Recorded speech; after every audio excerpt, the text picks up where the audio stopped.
తిరిగి BCN news కి స్వాగతం.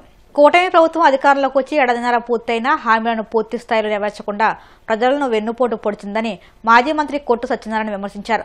తాడేపల్లిగూడెం మండలంలోని జగ్గన్నపేటలో బాబు షూరిటీ మోసం గ్యారంటీ కార్యక్రమాన్ని వైఎస్ఆర్ విగ్రహం వద్ద నిర్వహించారు. ఈ సందర్భంగా ఆయన మాట్లాడుతూ ప్రజా సంక్షేమ ధ్యేయంగా జగన్ పాలన అందిస్తే చంద్రబాబు ప్రజలను మోసం చేసి పాలన కొనసాగిస్తున్నారని ఘాటు వ్యాఖ్యలు చేశారు. ఇప్పటికే కూటమిపై వ్యతిరేకత మొదలైందని రానున్న రోజుల్లో ప్రజలే సరైన బుద్ధి చెబుతారని ఆయన పేర్కొన్నారు.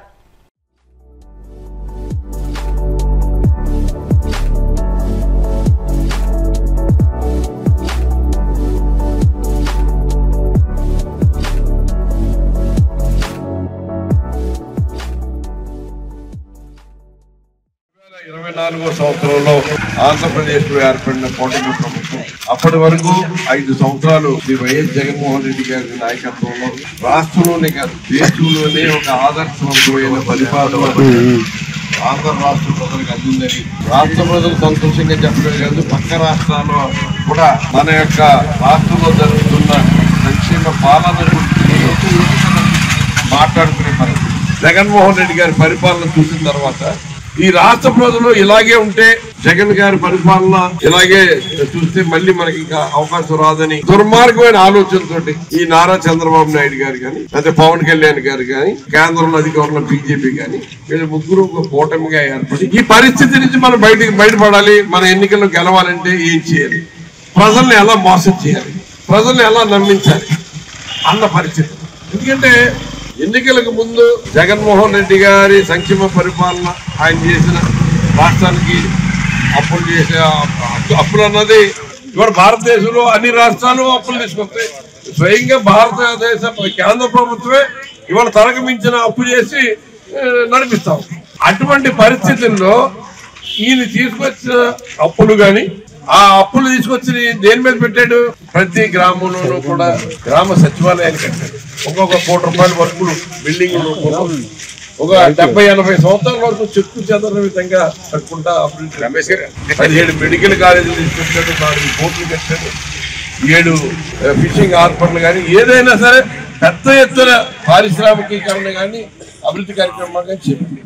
ఈయన్ని దెబ్బకొట్టాలంటే ఏం చేయాలి, ముందు ఈయన రాష్ట్రాన్ని అప్పులు పాలు చేసేస్తున్నాడని శ్రీలంక లాగా దివాళా తీసేస్తుందన్న నోటుతోటే మళ్ళీ ఎన్నికల దగ్గరికి వచ్చేటప్పటికి జగన్మోహన్ రెడ్డి గారు ఇస్తున్న పథకాలు అంతకు మించి నేను సాయం చేస్తున్నాను, అంతకు మించిన సంక్షేమ పథకాలు ఇస్తానని సూపర్ 6 సూపర్ 7 ఏమో ఇస్తాడేమో అని ఆశతోటి కదా మనం వేసేసాం. మన ఏళ్ళతో మనకు అన్ను పొడి చేసుకున్నాం. ఇది మనం తెలుసుకోకపోతే కూటమి ప్రభుత్వం ఇచ్చిన మాటకు కట్టుబడి హామీలను అమలు చేస్తుందని టీడీపీ పొలిట్ బ్యూరో సభ్యుడు శ్రీనివాసరెడ్డి తెలిపారు. కడప నగరంలోని తన కార్యాలయంలో ఏర్పాటు చేసిన మీడియా సమావేశంలో ఆయన మాట్లాడుతూ మెగా డిఎస్సీ ద్వారా 16,347 టీచర్ పోస్టులను పారదర్శకంగా భర్తీ చేయడం జరుగుతుందన్నారు. వైసీపీ హయాంలో ఒక్క డిఎస్సీ కూడా నిర్వహించలేని విషయాన్ని ఆ పార్టీ నేతలు గుర్తుంచుకోవాలన్నారు. ఉపాధ్యాయ నియామకాలకు సంబంధించి 2-3 రోజుల్లో అభ్యర్థులకు నియామక పత్రాలు అందనున్నాయన్నారు. కూటమి ప్రభుత్వం విద్యకు అధిక ప్రాధాన్యతనిస్తూ విద్యా విధానంలో సమూల మార్పులు చేసి సంస్కరణ తీసుకొస్తుందన్నారు.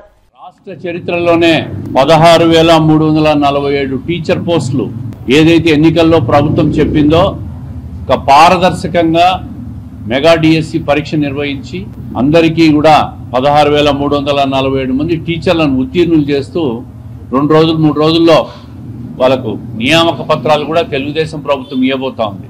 అంటే ఎన్నికల్లో చెప్పిన ప్రతి హామీని కూడా ఈ 14 నెలల కాలంలో ప్రభుత్వం ఏర్పడిన తర్వాత హామీ నెరవేర్చిన ప్రభుత్వం ఏదైనా ఉందంటే అది చంద్రబాబు నాయుడు గారి కూటమి ప్రభుత్వం. విద్యా విధానంలో సమూల మార్పులు సంస్కరణలు తీసుకొని వచ్చి విద్యకు అత్యధిక ప్రాధాన్యత ఇచ్చి విద్యకు బడ్జెట్లోనే దాదాపు 12-13% నిధులను కేటాయించి ఒక నూతన ఒరవడిని తీసుకొచ్చిన నాయకుడు మన యువనేత నారా లోకేష్ గారు. ఎస్సీ, ఎస్టీ, బీసీ, ఈబీసీ, దివ్యాంగ అభ్యర్థులకు కూడా వయసు మినహాయింపు ఇచ్చినారు. తెలుగుదేశం ప్రభుత్వం అంటే చంద్రబాబు నాయుడు గారి పరిపాలన గతంలో 14 సంవత్సరాలు కావచ్చు, ఇప్పుడు ఈ 1.5 సంవత్సరం కావచ్చు, దాదాపుగా ఆయన పరిపాలనలో 196,619 డిఎస్సి పోస్టులు చంద్రబాబు నాయుడు గారు ముఖ్యమంత్రిగా ఉన్న కాలంలోనే ఆమోదించిన పరిస్థితులు ప్రజలు గుర్తు చేస్తూ ఉండాలి. గత 5 సంవత్సరాల్లో వైఎస్ఆర్ కాంగ్రెస్ పార్టీ పాలనలో ఒక్క డిఎస్సి కూడా నిర్వహించలే, ఒక్క టీచర్ ఉద్యోగం కూడా ఇవ్వలే. పెన్షన్లు 4,000, 6,000, 10,000, 15,000 రూపాయలు పెన్షన్లు ఇచ్చిన ప్రభుత్వం కూడా ఒక్క ఈ కూటమి ప్రభుత్వమే చంద్రబాబు నాయుడు గారి నాయకత్వంలోనే జరుగుతూ ఉంది. ఈ దేశంలో ప్రతిపక్షాలు ఒకసారి పోయి చూడాల. 29 రాష్ట్రాల్లో ఆంధ్రప్రదేశ్ రాష్ట్రం ఇస్తున్న పెన్షన్ విధానం కానీ, పెన్షన్లు అమలు చేస్తున్న విలువ కానీ ఈ దేశంలో ఏ రాష్ట్రం చేయడం లే. ఈరోజు శ్రీశక్తి పేరిట ఆర్టీసీలో మహిళలందరూ కూడా ఉచితంగా ప్రయాణాలు చేస్తూ ఉంటే కూటమి ప్రభుత్వం మీద విషయం కక్కుతా ఉంది ప్రతిపక్షం. మరి ఇన్ని సంక్షేమ కార్యక్రమాలు, సూపర్ 6 కార్యక్రమాలు ఏవైతే ఎన్నికల్లో చెప్పినామో ప్రతి హామీని నెరవేరుస్తూనే ఉన్నాం. అయినా ప్రతిపక్షాలు విషయం కక్కుతానే ఉన్నాయి. వైఎస్ఆర్ కాంగ్రెస్ పార్టీకి రిజర్వాయర్లలో నీళ్ళు వచ్చేది కూడా సంతోషంగా లేవు. ఈరోజు నందికొట్కూరు దగ్గర కృష్ణా జలాలు ఎక్కడా, కుప్పం ఎక్కడా, 700 కిలోమీటర్లు ప్రయాణం చేసి కుప్పంకి చివరి ఆయకట్టు వరకు కూడా నీళ్లు తీసుకుపోయిన ప్రభుత్వం మా ప్రభుత్వం. మరి గత 5 సంవత్సరాల్లో ఏ ప్రాజెక్టుకైనా ₹1 ఖర్చు పెట్టారా, ఒక ప్రాజెక్టుకు నీళ్లు తీసుకుపోయారా, ఒక కాలువను పూర్తి చేశారా అని చెప్పి నేను అడుగుతా ఉన్నాను. అన్ని రకాల అభివృద్ధి కార్యక్రమాలు, సంక్షేమ కార్యక్రమాలు అమలు చేస్తూ ఉంటే వైఎస్ఆర్ కాంగ్రెస్ పార్టీ వాళ్ళు నిత్యం ప్రభుత్వం మీద బురద చల్లడం, విమర్శించడం, ఫేక్ ప్రచారాలు చేయడం, రకరకాలుగా ప్రభుత్వం మీద దుమ్మేసిపోతే ప్రయత్నం చేస్తూనే ఉన్నారు. దివ్యాంగుల పెన్షన్లన్నీ తొలగిస్తున్నామని. అయ్యా, మీ ప్రభుత్వంలో అర్హత లేని వాళ్ళందరికీ దివ్యాంగులని పేర్లు పెట్టి డబ్బులు తీసుకొని మీరు దొంగ పెన్షన్లు ఇచ్చినారు. మీ పులివెందుల నియోజకవర్గానికి పోతే ఒక పెన్షన్కి 60,000 రూపాయలు, 70,000 రూపాయలు డబ్బులు తీసుకొని మాకి అర్హత లేని పెన్షన్లు ఇచ్చినారు అని చెప్పి చెప్తున్న విషయాలు కూడా వాస్తవంగా మొన్న పులివెందుల ఎన్నికల్లో చూసాం. ఈరోజు పారదర్శకంగా అర్హత ఉన్న ప్రతి దివ్యాంగునికి కూడా పర్సంటేజ్ బేసిస్లో ఈ ప్రభుత్వం పెన్షన్లు ఇస్తూ ఉంది. ఎక్కడ పెన్షన్లు తొలగించడంలే. దీని మీద కూడా ఒక దుష్ప్రచారం చేస్తూ ఉన్నారు. కలియుగ ప్రత్యక్ష దైవం తిరుమల శ్రీ వెంకటేశ్వర స్వామివారిని పలువురు ప్రముఖులు దర్శించుకున్నారు. వీఐపీ విరామ సమయంలో టీమిండియా క్రికెటర్ తిలక్ వర్మ, దర్శకుడు వెంకీ కుడుముల, దర్శకుడు మల్లిది వశిష్ఠ, చిత్రదర్శకుడు సింగర్ గంగయ్య అమరాన్ వేరువేరుగా స్వామివారి సేవలో పాల్గొని మొక్కులు చెల్లించుకున్నారు. దర్శనానంతరం వీరికి రంగనాయకుల మండపంలో వేద పండితుడు వ్యాసవచనం అందించగా ఆలయ అధికారులు స్వామివారి తీర్థప్రసాదాలు అందజేసి పట్టు వస్త్రంతో సత్కరించారు.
వార్తలు ముగించే ముందు ముఖ్యాంశాలు మరొక్కసారి.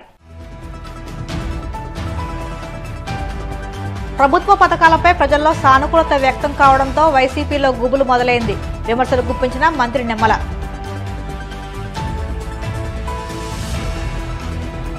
ముఖ్యమంత్రిగా 13 డిఎస్సీల ద్వారా ఉపాధ్యాయ నియామకాలు జరిపిన ఘనత చంద్రబాబుకే దక్కుతుంది. టీడీపీ కాకినాడ జిల్లా అధ్యక్షుడు జ్యోతుల నవీన్ స్పష్టీకరణ. 2014లో సీఎం అయిన చంద్రబాబు కుప్పంకు నీళ్లు తరలింపు అంటూ అందులోనూ అవినీతికి పాల్పడ్డారు. వైసీపీ ఎమ్మెల్సీ భరత్ ధ్వజం. తిరుమల శ్రీవారిని దర్శించుకున్న పలువురు ప్రముఖులు. ఆలయ మర్యాదలతో స్వాగతం పలికిన అధికారులు. ఈ వార్తలు ఇంతలో సమాప్తం. మరిన్ని వార్తల కోసం BCN digital YouTube channel, Facebook పేజీని ఫాలో అవ్వండి. అప్డేట్ వార్తల కోసం ప్లీజ్ సబ్స్క్రైబ్.